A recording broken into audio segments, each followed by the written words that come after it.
Olá pessoal, olá pessoal, bom dia.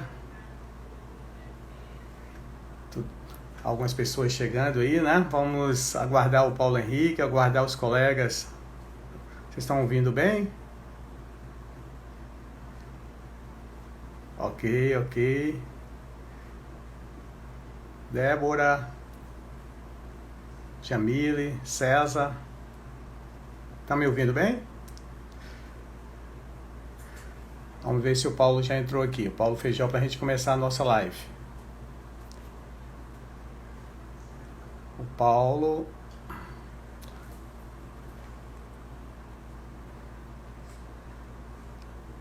Aguardando aqui. Pois é, pessoal, estamos nesse momento difícil, né? Mas é hora da gente se unir, fazer um Brasil melhor e dar o melhor de nós, né? Da nossa competência, dos nossos estudos, do nosso trabalho. Muito bom, muita gente entrando aí, acenando. Vou aqui também testar meu Weber, Simone, Aline, Márcio Henrique. Que bom vocês estarem aqui.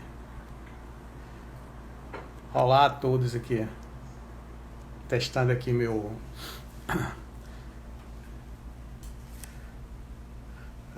meu chat. Vocês também podem fazer pergunta por chat e tal.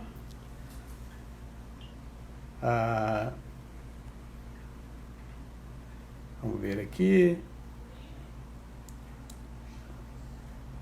Natália, Karina, Maria José, Jane Luz, grande colega do Espírito Santo, a Jane Luz, Cássio, César,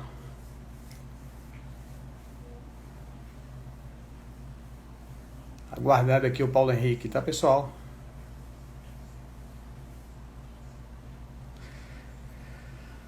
Bom, vocês estão vendo aí o quadro atrás, tô aqui em Tamandaré, nossa casa aqui em Tamandaré, trabalhando por aqui, né?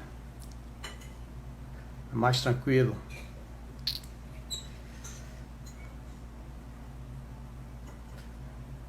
Bárbara, Paola, Andréa. Que bom, gente. Muita gente entrando aí. Concursos. Muito bom.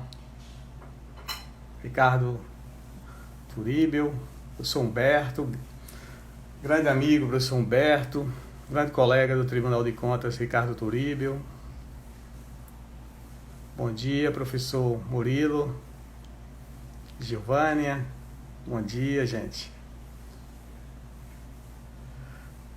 Eu estou só aguardando, pessoal, o Paulo Henrique entrar, para que a gente... Paulo Henrique, se você estiver por aí, você dá um oi, tá? João Vinícius, você está me ouvindo, João Vinícius? Professor Jorge de Carvalho, Gilvânia, nossa grande presidente do CRCPE, Gilvânia. Gente, Ricardo Leite, é muita gente. Sinto honrado estar aqui com vocês, estreando aqui com live, né?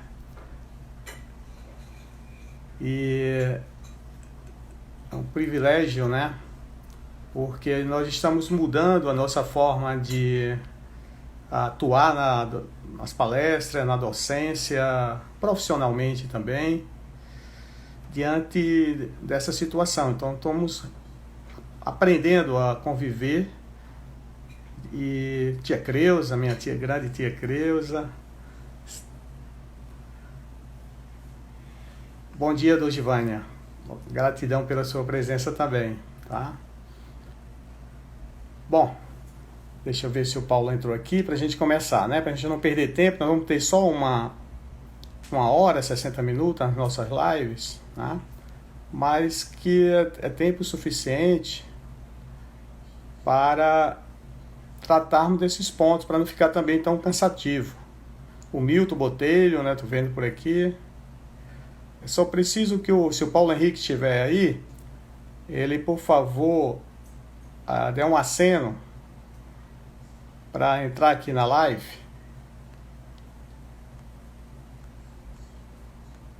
Ok, Paulo? Você está me ouvindo?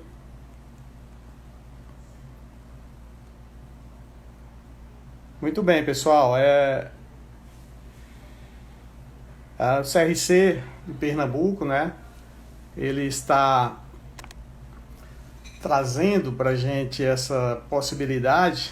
Eu agradeço esse convite, né? E é muito importante para a gente aqui passar para vocês o que esse momento está exigindo da gente, contador da área pública, técnico dos tribunais de contas, né? Os contadores lá da prefeitura, pessoal que trata das finanças públicas. Então a gente está aqui muito aflito, mas ao mesmo tempo com muita vontade de fazer a coisa certa, né? Para isso a gente precisa pesquisar, estudar e se adequar às novas normas, trazer a academia, trazer as discussões, né, para a mesa e a gente dar o melhor para a sociedade. Muita gente entrando aqui, eu estou aguardando mais só um pouco para a gente começar a parte técnica e começar também a interagir mais com vocês, tá? Muitos alunos, ex-alunos, concurseiros aí que já estão no trabalho aí, já passaram nos concursos, né? De alguma forma eu contribuí, eu estou muito satisfeito por isso. Professor Diogo Duarte, um prazer, um grande prazer, tá? Então, assim, nós estamos muito contentes com essa live. No aguardo ainda do Paulo Henrique, para a gente começar.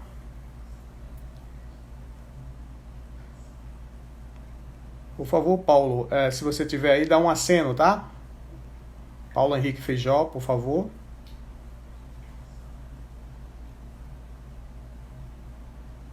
Ok, gente. Aguardando o Paulo. Bom, nós temos um panorama, né? Um panorama muito complicado, mas ao mesmo tempo desafiante. O nosso panorama hoje ele convive com coisas novas. Nós temos uma medida provisória que foi a 938, né, que estabeleceu a forma de como a União pode ajudar os municípios e estados através do repasse de recursos, com que a gente está chamando de auxílio financeiro por conta de perdas na arrecadação do FPM, no caso dos municípios, e no fundo de participação. Isso já é um cenário de que nós estamos tendo um grande problema econômico decorrente da coronavírus. Mas, por outro lado, nós temos também recursos que estão sendo transferidos da União para os estados, dos estados para os municípios, da União para os municípios, vinculados ao enfrentamento do coronavírus, né?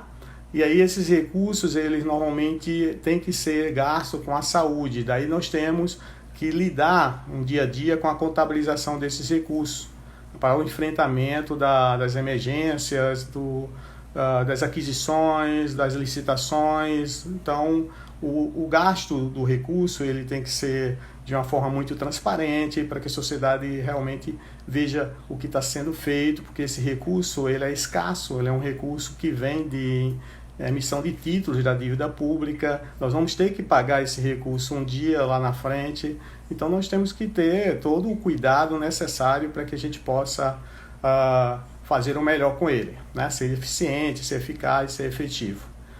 Por outro lado, nós temos no panorama também a decretação de calamidade pública, quando é necessário a calamidade pública para fins de impacto na LRF. O Paulo Henrique acaba de ser chegar aqui. Colocando. Olá, Paulo, tudo bem?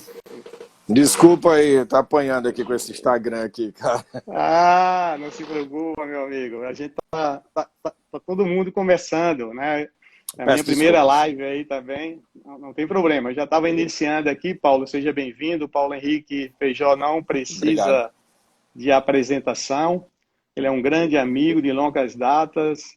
A gente vem atuando aí nessa área pública, como outros colegas também, mas o Paulo a gente começou desde o início da década de 2000, com as normas brasileiras de contabilidade. Ele estava lá na STN, ele foi um mentor do Manual de Contabilidade Aplicada ao Setor Público, né, junto com a sua equipe, que até hoje está sendo aperfeiçoado, melhorado, mas foi ele que deu a propulsão, né, da existência de um manual para toda a federação. Isso é muito importante porque a gente tem uma operacionalização através do manual e por paralelo nós temos as normas internacionais ou as normas brasileiras de contabilidade. Então seja muito bem-vindo. E, inclusive o Paulo, ele tem um escritor, ele é um cara que está dia a dia discutindo com a gente, É verdade. questionando, né, Paulo?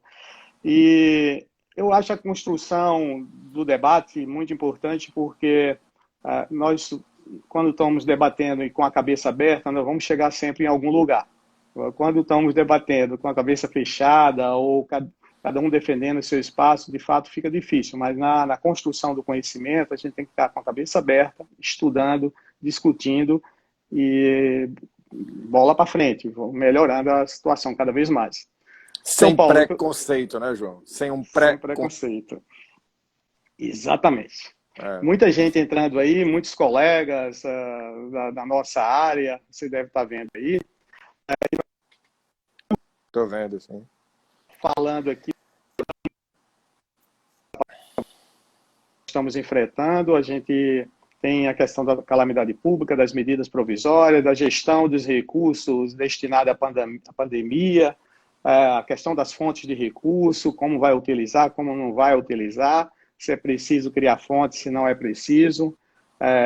O impacto da calamidade pública também nas dispensas de licitação, isso para o controle, para os técnicos do Tribunal de Contas, a importância de estarmos atentos àquelas licitações que seguem caminhos errados ou às dispensas que seguem caminhos errados, como a gente já tem visto, a transparência também, a necessidade de sermos transparentes dos municípios, dos estados, da União, seus portais de transparência para apresentarem esses recursos e a fiscalização do Tribunal de Contas, do Ministério Público, controle social. Então, isso é uma rede, todos integrados aí para o melhor para a sociedade. Então, o nosso cliente, o nosso objetivo é resultado para a sociedade. Então, eu vou passar a palavra para o Paulo, já para ele dar as suas considerações iniciais, depois a gente vai direcionando o debate. Com você, Paulo. Agradeço, João. Acho que eu peço desculpas ter atrasado, foi falha entre a cadeira e o Instagram mesmo aqui. Mas eu acho que a gente eu já fiz perder 10 minutos, então acho que é um prazer estar contigo, é sempre bom fazer um debate com você e a live permite que a gente possa expandir essa rede de conhecimento e estamos todos juntos, sempre aprendendo. Acho que a gente pode tocar o nosso barco, porque acho que tem muita gente ansiosa para saber o que a gente tem a falar, né? Perfeito. Então, Paulo, é o seguinte, a gente, para começar aqui, nós temos dois pontos aqui iniciais, antes de entrar nas perguntas. Existem algumas perguntas aqui antecipadas e alguns colegas que se anteciparam e enviaram para a gente algumas questões. Antes de entrar nessas perguntas, eu queria ver com você o seguinte, nós temos duas frentes de recurso, que é o auxílio financeiro, por conta das perdas do FPM e do FPE, e também as transferências fundo a fundo ou transferências vinculadas para a saúde. Né? Dentro dessa perspectiva, como você está vendo que está se comportando os estados e municípios e devem se comportar diante desse cenário, inicialmente falando? Bom, realmente eu não imaginava que existiria tantas dúvidas. Mesmo sendo algo novo como a pandemia, eu confesso, por exemplo, um assunto que são os créditos extraordinários, fosse alguma coisa mais sacramentada na vida dos municípios. A gente até teve várias conversas sobre isso, eu entendo os cuidados que tem que ter, né? E a gente já toca nessa questão dos créditos extraordinários. Mas a questão das fontes de recurso, é importante sempre saber que dinheiro está vindo, né? Para analisar e se esse dinheiro está vindo com algum carimbo ou se está vindo sem carimbo. Então, o Tesouro Nacional contribuiu com isso. Estou sabendo que vai sair também uma nota técnica aí do Conselho Nacional dos Tribunais de Contas, né, que montou um grupo técnico. Está lá o Jorge, o Leandro, várias pessoas. Nós ajudamos lá, de alguma forma, pequena contribuição com o Hinaldo, que nos mandou, né? Então deve estar saindo aí. Então, o dinheiro que está vindo de auxílio de 938 já está sacramentado. É importante que ele seja livre. É bom que se diga. Num país que tem a cultura de que tudo tem que ser carimbado, achando que vai ser aplicado, às vezes soa estranho que dinheiro livre estaria dinheiro sem controle. Não, não é isso, né? O dinheiro livre é para livre alocação conforme a lei orçamentária. Portanto, tem que passar em algumas situações, em outras não. Por que em algumas situações e outras não? Vamos pegar um exemplo, João, de um município que é muito comum aí onde você atua, né, Pernambuco, no interior de Pernambuco, lá no sertão, são municípios normalmente muito dependentes de fundo de participação. E esse fundo de participação, o repasse mesmo do ICMS, vai cair bastante em função da atividade econômica. Para ter uma ideia, recebi uma notícia hoje que a queda do ICMS aqui no estado do Rio de Janeiro está da ordem de 25%. Tá? E isso vai se replicar para os municípios. Tá? Então, nesse contexto, quando ele recebeu o auxílio financeiro, pode ser que seja um município que não tenha nenhum caso de Covid, é um município que não tem hospital, não é raro isso, né? A gente sabe disso. E aí ele vai precisar justamente para manter a máquina funcionando, para pagar salário, para as suas atividades, vamos chamar assim, básicas. Então nós não podemos pensar que o auxílio financeiro está vindo necessariamente para a pandemia na área de saúde, né? O auxílio financeiro vem para compensar os efeitos da pandemia, que não somente acontece na área de saúde, acontece também em outras áreas. As receitas vão cair. Você tem casos aí também em Pernambuco, de municípios que vivem do turismo, ou que tem uma forte receita de ISS em decorrência do turismo. Essa atividade praticamente parou na pandemia, né? E vai ser bastante afetada. Paulo, só um parênteses aí, a gente está recebendo a informação aqui de um dos colegas, o Arnaldo, de que a redução do ICMS, por exemplo, a arrecadação aqui no estado de Pernambuco está prevista em 30%, né? É uma queda substancial para uma receita importante, né, no orçamento. E aí a gente precisa separar essa questão de é um dinheiro livre, e aí você tocou no assunto, é um dinheiro fundo a fundo, né? Então veja, se eu recebi o dinheiro livre do auxílio 938, eu vou precisar criar uma fonte de recursos específica, quando eu falo é fonte mãe na estrutura, né? A fonte 00, por exemplo, em muitos cantos são os recursos ordinários, né? Assim, não necessariamente. Vou pegar também o caso do estado do Rio, acontece em vários estados, em que ele tem uma fonte 00, como se fossem recursos ordinários, oriundos de impostos, e outra que é não oriunda de impostos, que é uma preocupação sua, né? Por exemplo, o auxílio 938, ele não impacta nos limites de saúde, de educação, e é importante separar esse dinheiro. Mas como ele é um dinheiro livre, não faz muito sentido eu criar uma fonte mãe ali, nos 2 dígitos. Mas faz sentido, e eu concordo com você nos debates que fizemos, de ter um detalhamento para essa fonte, porque ajudaria a dizer, olha, o gasto feito com essa fonte não computa para a saúde, educação, nem para duodécimos. Até porque o dinheiro desse 938 vai cair na própria conta do FPM, né? Então, o FPM é base para a saúde e para a educação. Então, esse é um ponto muito importante levantado por você. Agora, vamos pegar um outro exemplo, me permita, de uma conversa com um colega de Estado, logo no início do processo, que recebeu recursos para o fundo a fundo da saúde, né? Só que ele recebeu um recurso, fundo a fundo saúde, que era, nesse caso, carimbarações do coronavírus. Aquela história de blocos, de detalhamento mais do recurso. Então, neste caso também, eu entendo que mesmo tendo um carimbo para o coronavírus, para com o coronavírus, vamos dizer, com a pandemia, está vinculado para a saúde, pode-se usar a fonte-mãe da saúde, fonte saúde, e coloca o detalhamento que é coronavírus, que é Covid, o nome daí para o negócio, pandemia. E aí esse dinheiro só pode ser gasto em ações de saúde para combate à pandemia. Mas não precisa também criar uma fonte para isso. Aproveita a fonte da saúde e se utiliza do detalhamento da fonte. Essa é uma... Perfeito. São 2 pontos que eu queria tocar na questão da 938 de um fundo a fundo. Né? Paulo, eu fiz aqui, eu não sei se até para fazer uma inovação aqui, não sei se vai dar para ver esse slide aí. Você está vendo esse slide?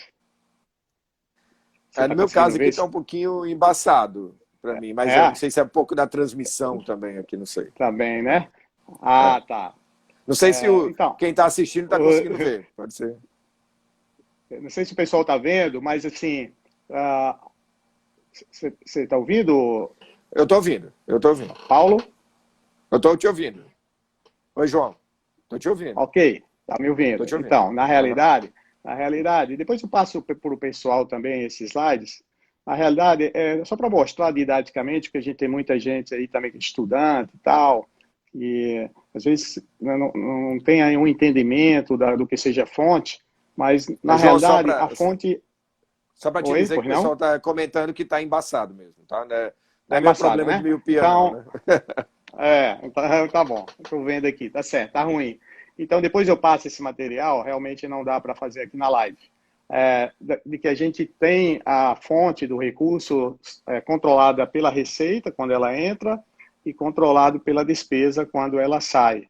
Na realidade, esse caminho, que a gente chama de trilha, que você chama de trilha, nós chamamos na auditoria também, que tem que ser bem transparente, tem que ser bem realizado, para que não haja dúvida de que aquele gasto está sendo ou para a Covid ou para outra finalidade, desde que a origem do recurso dê condição para isso aí. Então, acho perfeito aí as colocações. Uma outra questão, Paulo, que a gente tem tido é o seguinte: os estados e municípios, principalmente os municípios, eles têm decretado calamidade pública. A calamidade pública, ela é uma condição para você ter certas condições, vamos dizer, suspensões de prazo, etc., perante a lei de responsabilidade fiscal. Tá? Além disso, a calamidade pública, ela dá condição de, para aquela situação, os estados e municípios, e a União também, não proceder à licitação. Essa é a Lei 8.066. E como você está vendo essa questão da calamidade pública, e eu já passo também, porque o nosso tempo é curto, para que você faça o link entre a calamidade pública e os créditos extraordinários. Excelente. Acho que esse é um ponto que eu disse que me chamou a atenção, tem tantas dúvidas, né? Mas acho que faz parte. Primeiro, a questão da calamidade pública ela surgiu muito forte em função do governo federal. O governo federal decretou calamidade pública. Aí tem um ponto que foi um aprendizado para mim, João. É que o presidente da República, ele não pode decretar calamidade pública. Não existe essa prerrogativa do presidente da República. Existe para governadores e prefeitos. Para o presidente existe estado de sítio, né? E o outro que eu acabei esquecendo aqui. Mas são 2 estados aí ele não pode decretar calamidade pública, ok? Então cabe aos prefeitos e governadores. Nesse momento, vamos até esquecer um pouquinho a questão da pandemia, porque ficou... Então, como é que acontece no mundo normal? Pode ser que tenha um desastre natural, alguma coisa, e o prefeito vai lá e decreta calamidade pública, seguindo, logicamente, todo um rito. Existe uma regulamentação. Ele não pode, ao bel prazer, dizer assim, opa, a situação está difícil aqui, eu vou decretar calamidade pública. Né? Tem toda uma questão, tem muita relação com aspectos de defesa civil, como você bem falou, lá naquela coisa, né? Decretou calamidade pública, aí tem os, vamos chamar, benefícios, entre aspas, né? Da questão da Lei 866, né? Você começa a entrar num rito vamos dizer assim, de exceção, vamos chamar assim, a uma regra. Então você tem alguns benefícios da 866, você pode se habilitar a receber recursos da União, né? E para isso tem uma regulamentação, uma lei, um decreto na União, que coloca o Ministério da Integração Nacional como o agente para receber uma solicitação do prefeito, analisar e, a partir do reconhecimento do Ministério, veja, não é do presidente, não é do Congresso Nacional, o município pode se habilitar a receber o recurso da União. Então, esse é um ponto. Aí onde vem a confusão de que eu tenho que ter reconhecimento da Assembleia? Vem da questão do artigo 65 da LRF. Mas o artigo 65 da LRF, ele exige isso para que o município receba, vamos chamar assim, os benefícios fiscais. Quais são os benefícios fiscais? Suspensão do cumprimento do limite com dívida, suspensão do limite com pessoal e a questão das metas fiscais, do contingenciamento, do cumprimento de metas. Que, diga-se de passagem, no caso do governo federal, foi o que mais interessou. Né? O governo federal não tem problema de limite com pessoal, o governo federal não tem problema com limite com dívida. Por que ele correu atrás da decretação de calamidade? Porque com o teto de gasto e com os limites fiscais, né, que a gente sabe aí que deu problema até em questão de impeachment, o presidente não poderia fazer gastos além da meta fiscal. E aí foi preciso o reconhecimento da calamidade. Detalhe, como eu disse, o presidente, muita gente acha assim, o presidente decretou calamidade. Não, ele mandou uma mensagem para o Congresso Nacional pedindo que o Congresso decretasse calamidade, porque ele não tem o poder de decretar calamidade. Então teve um decreto legislativo do Congresso Nacional decretando calamidade. Beleza. Então eu decretei calamidade, eu só preciso do reconhecimento da Assembleia se eu quiser ter o benefício fiscal. Então imagine que eu sou um município que eu não tenho problema com pessoal, não tenho problema com dívida, e eu te dou um caso concreto, né? Não que tenha acontecido o pedido ou não, mas de uma situação fiscal dessa, onde eu trabalhei, que é Niterói. Niterói terminou o ano passado com quase 1 bilhão no caixa, tem um fundo de equalização de receita de 250 milhões por causa de royalties. Então ele não tem problema de pessoal, a dívida líquida dele é negativa do município, ok? E ele não precisa desses benefícios, ok? Ele pode muito bem abrir créditos com o dinheiro que tem, com saldos de superávit que tem, sem impactar a meta fiscal. Então ela não precisaria do reconhecimento da Assembleia, né? Agora, ele pode decretar calamidade para ter mais agilidade na contratação pública, por exemplo, nas aquisições, para receber, inclusive, se fosse necessário, algum dinheiro do governo federal, tá? Mas não é necessário o reconhecimento do parlamento estadual para, por exemplo, abrir um crédito extraordinário, que é o ponto que a gente estava tocando. Então, o crédito extraordinário está regulamentado lá na Constituição Federal. Eu vou abrir crédito em qualquer situação que eu tenha de urgente e imprevisível. Né? E aí tem casos, inclusive, aí agora abstraindo a questão de uma calamidade em si, a outra pergunta é, eu posso abrir um crédito extraordinário sem ter decretado calamidade? Sim, posso. A União tem vários casos desses. Cito como exemplo a ajuda da União para o Rio de Janeiro nas Olimpíadas, foi um crédito extraordinário. Cito como exemplo a ajuda a Roraima na época lá da questão na fronteira com a Venezuela, foi um crédito extraordinário. Tá? A própria questão de rompimento da regra de ouro foi um crédito extraordinário, né? No ano passado, para poder pagar benefícios previdenciários. E veja, ano passado a União não tinha calamidade de nada. Tá? Portanto, o que caracteriza o crédito extraordinário é ele ser urgente e imprevisível. Algumas pessoas perguntam, em uma situação de emergência eu poderia ter um crédito extraordinário? Desde que você caracterize que vai ter uma despesa urgente, imprevisível e relevante, que são os 3 requisitos, sim, legalmente poderia. Agora, eu não devo usar o crédito extraordinário ao bel prazer, né? Ele tem que ser exceção. Quando ele vira regra, ele vira um problema, certo? Então, neste caso, é importante também sempre dizer o seguinte, por que eu vou usar um crédito extraordinário? Porque se eu mandar um crédito especial ou eu mandar um crédito suplementar para o parlamento, né, para resolver aquele problema, vai demorar muito, vai demorar 1, 2, 3 dias, uma semana, um mês, e o desastre já está ali na minha porta, e eu preciso atuar agora, ok? Mas se a ação que eu vou fazer, ela pode esperar 1, 2 dias, por exemplo, ou X dias, o suficiente para o parlamento aprovar aquele crédito, então o melhor caminho será sempre um especial ou um suplementar, que eu passo pelo crivo do parlamento antes. Então, eu, gestor, tenho essa discricionariedade, né? De chegar e dizer, olha, não, estou num caso aqui de urgência, estou num caso imprevisível, tem aqui gente, por exemplo, que está passando necessidades, eu preciso distribuir cesta básica, porque a renda dessas famílias caiu em função da pandemia, e é urgente, não dá para eu mandar, ficar esperando uma semana, a Câmara de Vereadores se reunir, e agora, assim, numa situação de pandemia, está tendo dificuldade até dos vereadores se reunirem. nem todo mundo tem um sistema como os parlamentos estaduais e federais criaram para, à distância, votarem, né? Então, a realidade pode ser, eu não tenho como mandar para o parlamento, e aí eu preciso desse crédito agora. Perfeito. Paulo, então, acho que o recado é esse. O recado é esse, concordo. No caso do estado de Pernambuco, nós tivemos mais de 70% dos municípios já com decretação de calamidade, e Norte e Nordeste, e Centro-Oeste também, grande parte dos municípios, eles se beneficiam dessa situação para impacto na lei de responsabilidade fiscal mesmo, por conta de questões fiscais, tipo despesa de pessoal. Então, tanto que a aprovação do referendo pela Assembleia Legislativa aqui no estado de Pernambuco foi por lote, não foi por verificar um a um a situação de calamidade pública. Então, um referendo me parece que formal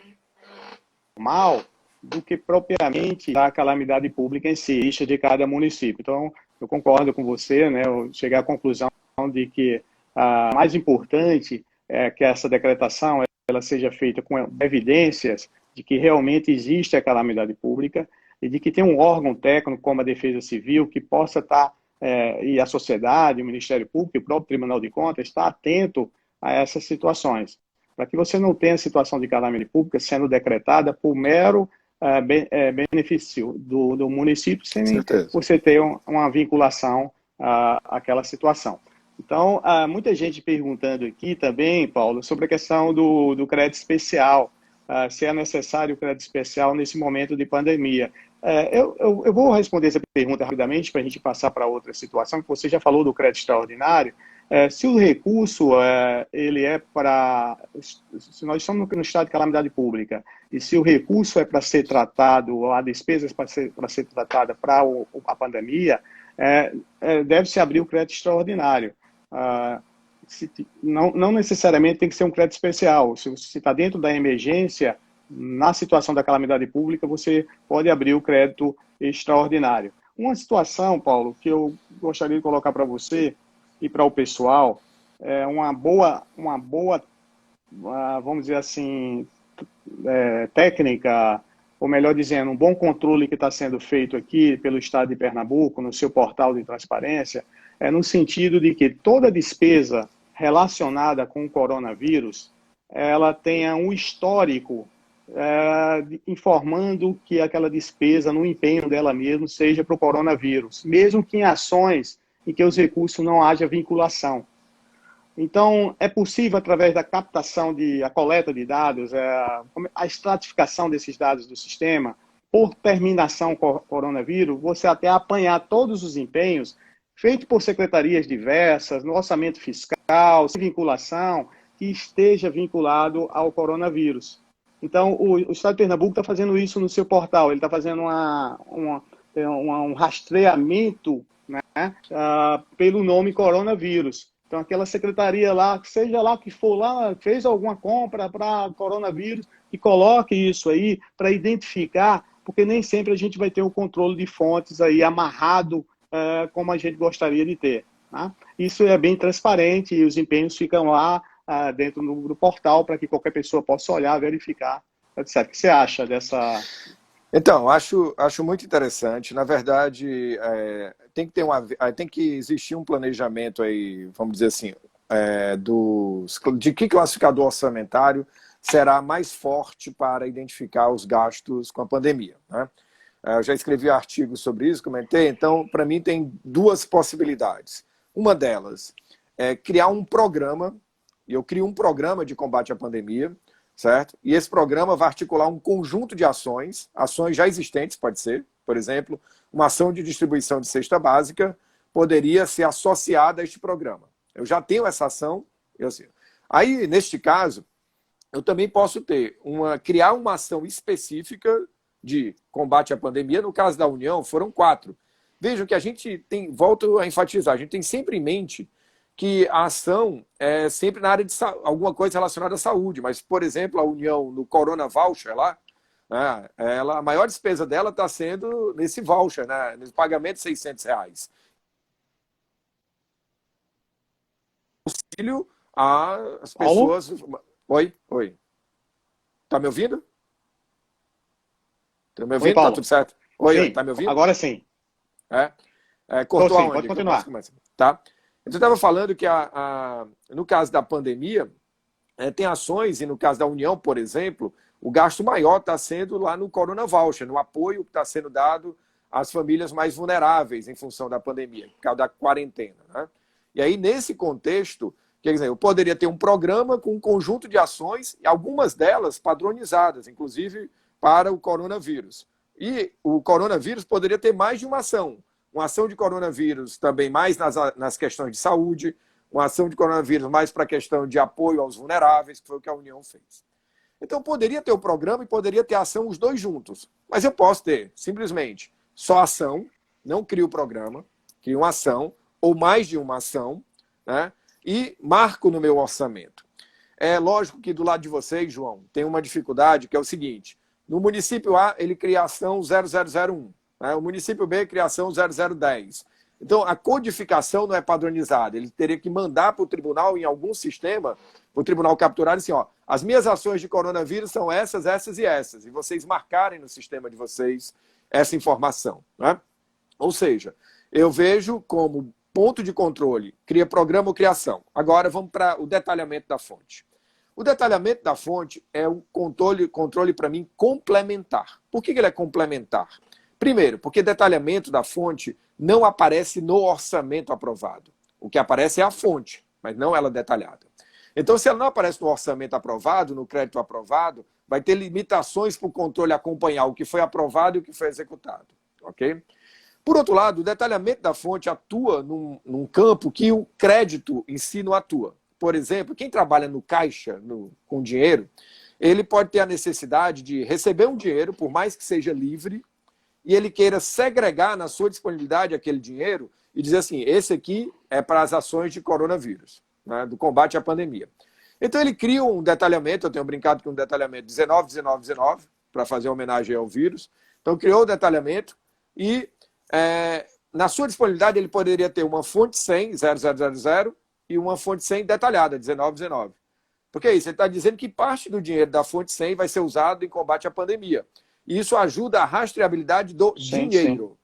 E aí aquele dinheiro que vai estar no empenho, aquela fonte, vai estar associado a uma ação, que também está na fonte, poderia estar associado a um programa também. Né? Então eu posso ter controles que estão uns sobre os outros, mas ou eu pego o dinheiro por um lado ou para o outro. E é importante, você está dizendo, João, por quê também? Identificar. Por que eu vou ter o trabalho de me preocupar em identificar? Porque lá na frente, qualquer desajuste fiscal, qualquer problema, estamos em ano eleitoral e tem questão de 42, tudo, e eu vou poder usar para o tribunal como justificativo aqui, ó, cara, a minha situação fiscal piorou, meus gastos, tive de repente um déficit orçamentário e tudo, mas olha a minha vida aqui, ó, eu tive tanto de gasto com pandemia, não estava previsto, isso me tirou do prumo, a minha receita caiu, fatalmente todas as receitas vão cair esse ano.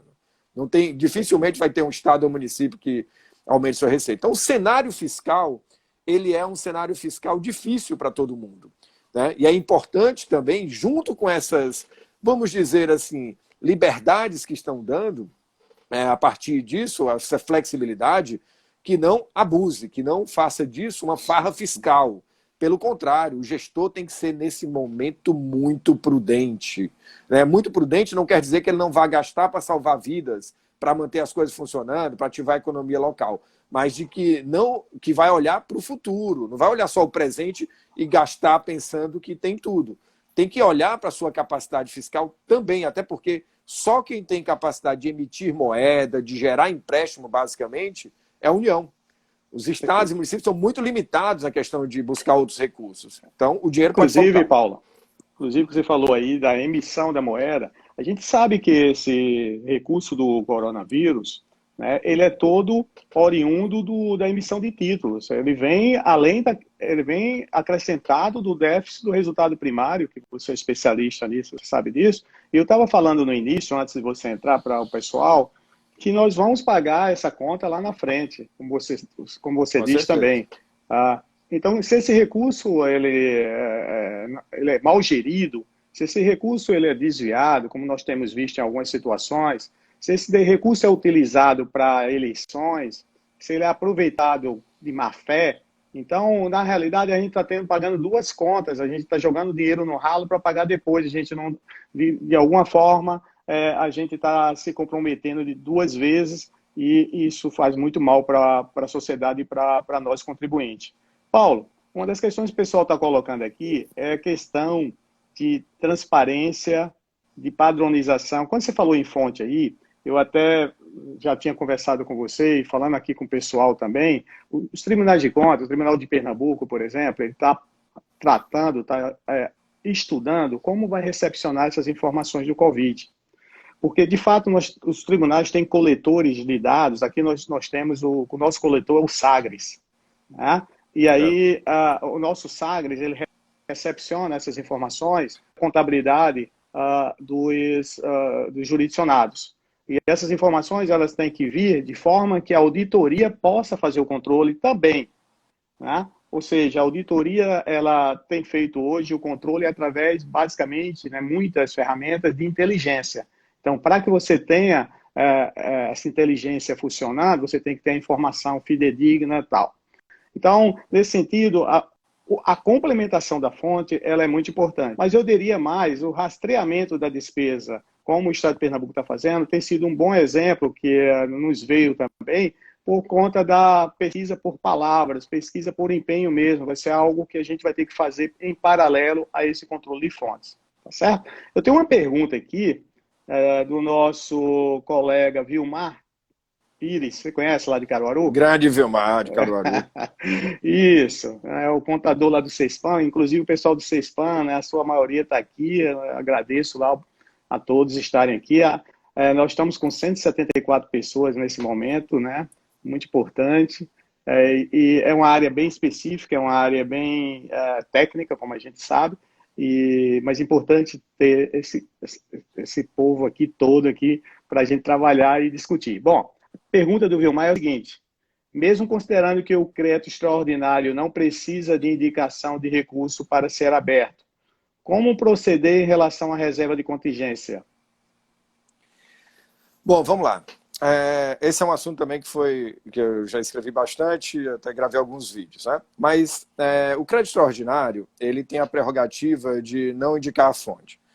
E não indicar a fonte, agora a gente precisa separar. E eu acho que teve um insight de um grande amigo nosso, do TCM da Bahia, e que eu nunca tinha pensado, para falar a verdade, que é o Vitor Maciel, e que acho que ajuda nisso. Vamos separar o que chama de recurso aí, né? Não indicar a fonte, de que fonte nós estamos falando. E aí a legislação ela usa o recurso, a palavra recurso. Então vamos chamar assim, ó, o que é recurso orçamentário? É dizer, esse crédito vai ser financiado com excesso de arrecadação, com anulação de dotação, com reserva de contingência, como ele colocou, né? Ou como superávit financeiro e tal. Então essa é a chamada que eu vou chamar de recurso orçamentário, né? A outra coisa é a fonte barra destinação. Fonte barra destinação é aquela fonte que ainda não está padronizada pela federação, mas o SICONF chama 000 recurso ordinário, 011 recurso para educação, e aí vai. Aí cada tribunal tem normalmente tem colocado a sua tabela de fonte. Então o que nós estamos dizendo é, o crédito extraordinário pode nascer e não indicar o recurso orçamentário. Ele não vai dizer, por exemplo, se tem superávit, se é uma anulação, se é isso. Mas ele tem que indicar uma fonte barra destinação, ok? Isso é muito importante, por quê? Porque a fonte barra destinação, nós sabemos que ela está na contabilidade, ela está na conta contábil lá, né? Ela vai para os controles das DDRs e tudo, certo? Isso ganha toda uma lógica no sentido de, imagine que eu preciso atender uma demanda, preciso atender uma demanda urgente e imprevisível. Beleza, crédito extraordinário. Qual é o ato? Decreto do prefeito da ciência à Câmara. Tá? Deu ciência à Câmara, está valendo o jogo. Já tem um crédito ali no primeiro momento. Ah, mas você está abrindo esse crédito, suponha, na fonte 000, recurso ordinário. Suponha que ela seja padronizada em Pernambuco. Né? E aí você está abrindo essa fonte, mas contando com o quê? Você está anulando alguma dotação e tudo? Estou contando com nada. Eu não vou anular nada, não tenho receita para oferecer, a situação aqui está complicada. O que a Lei 4.320 fala? Sim, ó, regra geral, se você vai ampliar a despesa, que é o que a gente chama de um crédito adicional, você tem que ofertar uma contrapartida dela, um recurso orçamentário. O que é o pano de fundo disso? Princípio do equilíbrio. O princípio do equilíbrio é, vou nascer com orçamento equilibrado, e se eu vou aumentar a despesa, eu tenho que dizer de que receita vai financiar ou que despesa eu vou deixar de fazer. Beleza. Fiz isso, mas agora eu não ofereci. Então, nesse momento, eu desequilibrei, vamos dizer assim, meu orçamento. E esse desequilíbrio, o que a 4320 diz? Tá bom, tá autorizado você fazer isso, mas no próximo excesso de arrecadação, você vai abater esse crédito extraordinário que você abriu sem indicar a fonte. Por isso, é um outro ponto que eu estou para escrever um artigo, João, também, que é o seguinte, é como que deve ser esse abatimento. Como é que ocorre na União? A União, se ela abre um crédito sem indicar o recurso orçamentário, mas ela sempre indica a fonte, então ela abriu lá na fonte 100, por exemplo. E aí o que ela vai dizer? No próximo crédito por excesso de arrecadação, ela tem uma tabelinha no crédito que mostra quanto é que foi o excesso de arrecadação apurado, quanto eu tive de crédito extraordinário sem fonte, tanto. Então, o que eu tenho livre ou disponível para abrir crédito não é o total do excesso de arrecadação que eu apurei. Eu tenho que abater esse crédito extraordinário sem fonte. Extraordinário, perfeito. Perfeito. Então é quase dentro da fonte. E o controle, né, Paulo, ele tem que ser estritamente na fonte. Isso, então, estritamente. Superávit financeiro. Então, assim, é importante isso aí. Sobre a reserva de contingência, o que você entende? Então, sobre a reserva de contingência, ela é uma fonte. Da sua utilidade. Tá. Então, para mim, ela é uma fonte, ok? A gente, quando fala de anulação de dotação, a gente fala assim, anulação de dotação total ou parcial de um crédito ou da reserva. Eu sei que tem alguns estados que entendem, ou tribunais de contas, que entendem que a reserva de contingência só poderia ser para um risco fiscal, ok? Nem vou entrar muito nesse mérito. Eu acho, pelo menos o meu entendimento é de que ele poderia tranquilamente ser usado aí para atender a pandemia é um risco fiscal. É um risco fiscal. Para nem entrar nessa discussão, eu acho que sim. Né? Sim. E mais, há casos, João, em que, por exemplo, eu dei um exemplo do Fundo de Saúde, em que ele já tinha uma despesa, suponha, para comprar equipamentos, né, hospitalares, mas estava com um determinado detalhamento de fonte. E agora ele recebeu os recursos no detalhamento do coronavírus. Então ele precisa trocar a fonte desse crédito. Em alguns casos, pode ser que essa troca de fonte, alguns tribunais entendem, ou a LDO do município não permite, que seja um crédito especial aí, né? Ensejaria um crédito especial. Só que neste caso, que vamos ver se eu consigo deixar claro, tirar dessa fonte, desse crédito que está financiado com a fonte, jogar para um novo crédito financiado com uma outra fonte, suponha com fonte 100, não estou falando do detalhamento, né? Ensejaria um crédito extraordinário cuja fonte é anulação de dotação. Então, o crédito extraordinário ele pode ter como fonte anulação de dotação, superar financeiro. Sim, pode, qualquer fonte. Perfeito. Qualquer fonte. Inclusive, e a reserva de contingência é uma delas. É uma delas. Perfeito, Paulo. Assim, nosso tempo está quase terminando, é muito rápido, uma hora só para tratar sobre isso. Mas aqui o nosso entendimento, pelo menos o que a gente tem defendido, é de que você deve indicar a fonte para o crédito extraordinário. A princípio que essa fonte ela tenha recurso, sendo da reserva de contingência ou até mesmo do recurso vinculado do Covid, ou que vai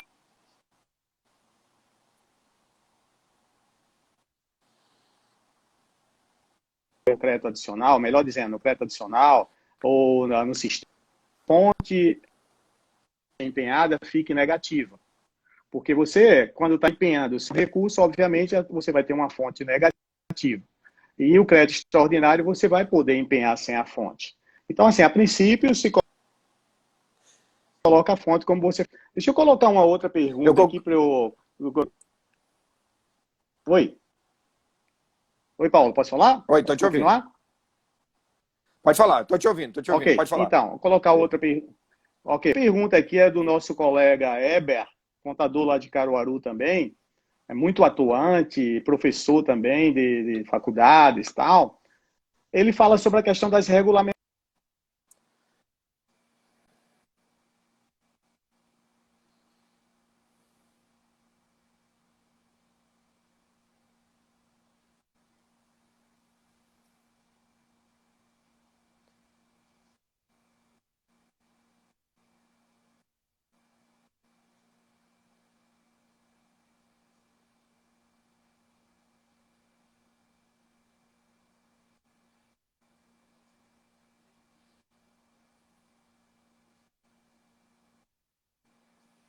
e a gente pode ter uma crítica construtiva até para a gente atuar mais, né, nesse cenário. O que você acha?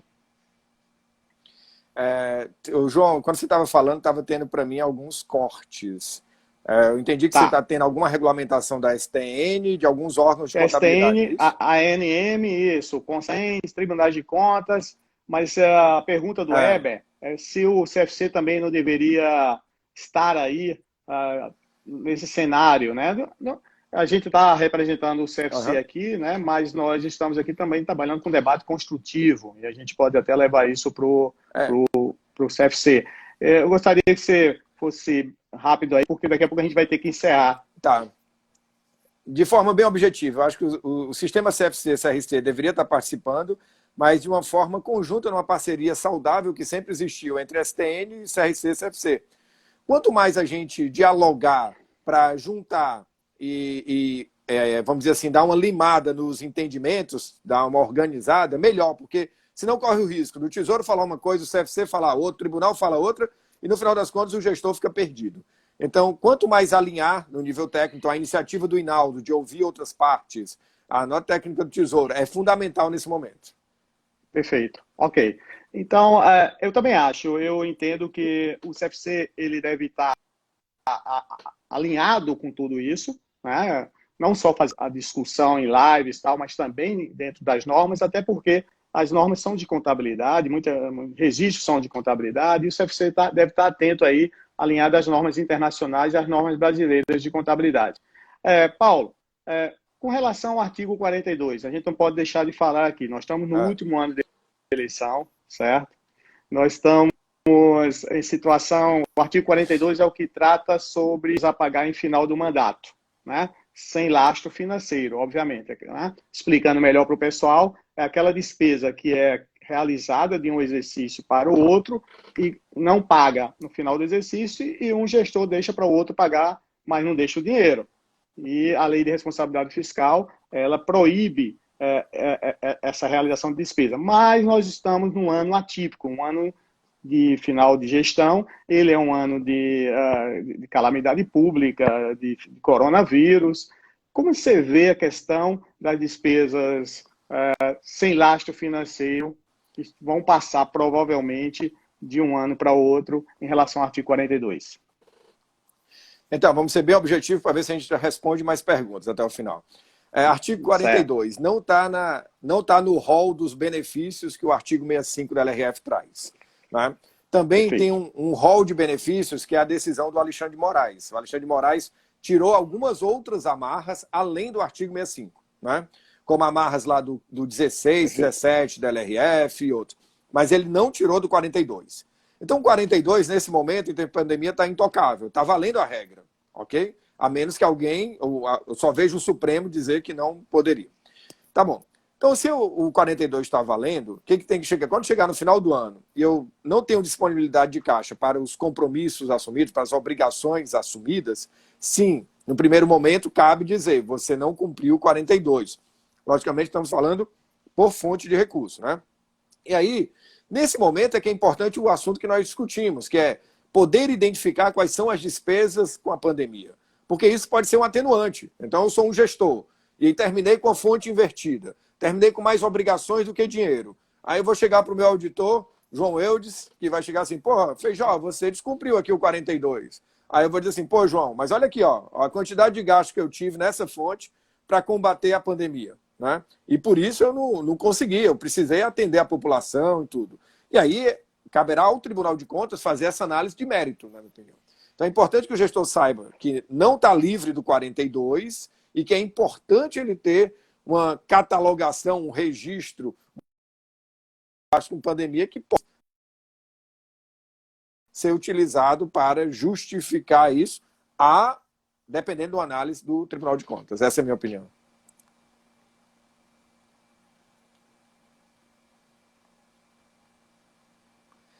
Eu não estou te ouvindo. Não estou te ouvindo. Oi, João. Está me ouvindo? Eu não estou te ouvindo. Não.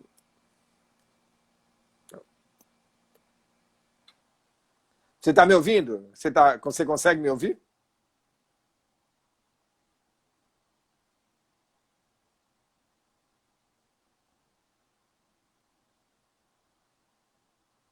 Alô, alô.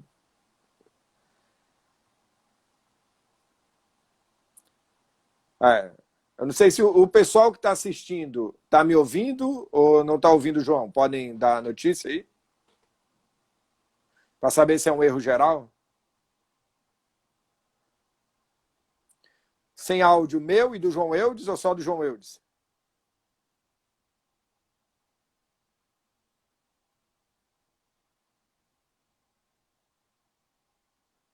É, acho que o problema é com você aí.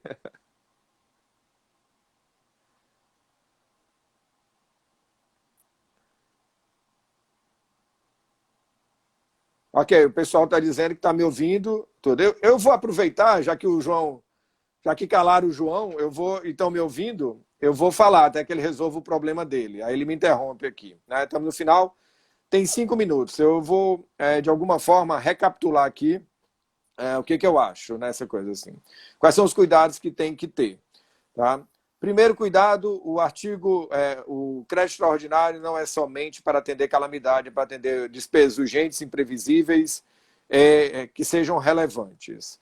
É importante que, na calamidade, se quiser os benefícios do artigo 65 da Lei de Responsabilidade Fiscal, que haja o reconhecimento pela Assembleia. Se não quiser esse benefício, então pode se utilizar pode não ter o reconhecimento da Assembleia e não há nenhuma correlação entre reconhecimento da Assembleia e poder soltar um crédito extraordinário.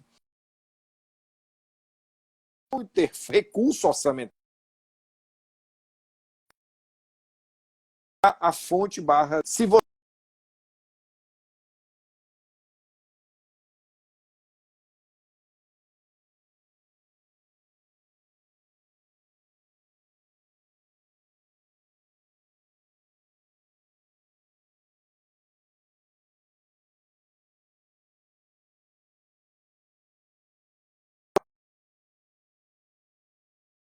característica do crédito extraordinário não indicar fonte. É uma faculdade não indicar fonte. Nos controles orçamentários, uma ação padronizada ou mais de uma ação padronizada, ok? Nesse contexto, também é importante para os sistemas que trabalham com detalhamento de fonte que está cortando aí pelo que estou vendo? Travou geral agora pelo que estou vendo? Voltou ou travou geral?